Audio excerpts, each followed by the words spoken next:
Facing his trembling daughter, the village chief father finally came clean. While comforting her, he revealed a shocking secret. There was no monster in the forest at all. It was all villagers he'd arranged to dress up.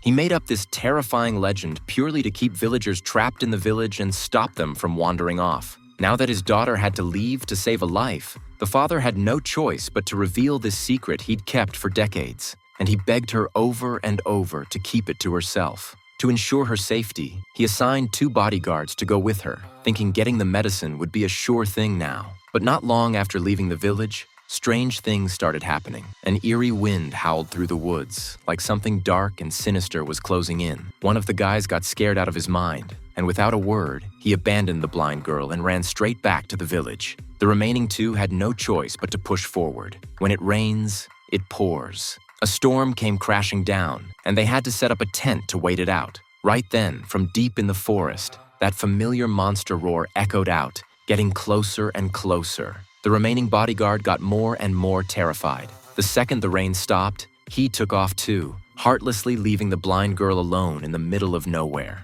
Her boyfriend's life hung by a thread. Even though she was all alone, the blind girl had to feel her way toward town. The mountain path was muddy and treacherous. She couldn't see the road, so she had to spend the night in the tent. The next day, while traveling, tragedy struck. She slipped and fell into a deep pit. Luckily, she grabbed onto a tree root and didn't fall into the bottomless abyss. Her survival instinct kicked in, and she desperately climbed back to the surface. Just as she was about to catch her breath, that hopeless roar rang out again. This time, she really panicked. She ran like crazy and ended up crashing into a field of red flowers. Just as she stood there in terror, not knowing where to hide, a bone-chilling coldness suddenly pressed against her back. She cautiously peeked out, only to discover in horror that the red monster was right in front of her.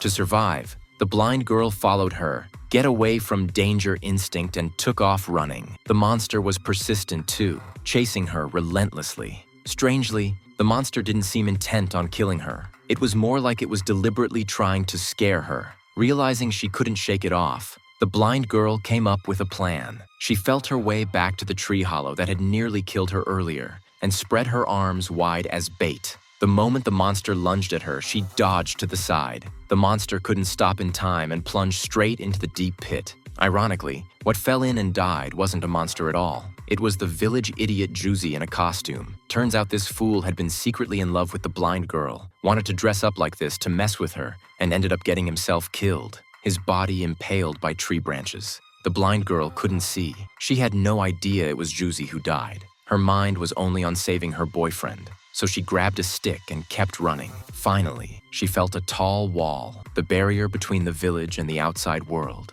Just as she was wondering how to climb over it, a passing police patrol car spotted her. Learning that the blind girl was trying to buy medicine to save someone, the kind officer gave her a ride and helped her get the life-saving antibiotics. After going through so much, the blind girl finally brought the medicine back, and her boyfriend's life was saved. But at the end of the story, the chief still chose to deceive. He didn't reveal the truth. Instead, he blamed Juicy's death on the monster and conveniently spun a tale about the blind girl outsmarting the creature. This way, the lie about a man-eating monster in the forest became even more unshakable and would continue to terrorize generations of villagers. At the end of the day, the chief and his people were the real monsters, under the guise of doing what's best for you.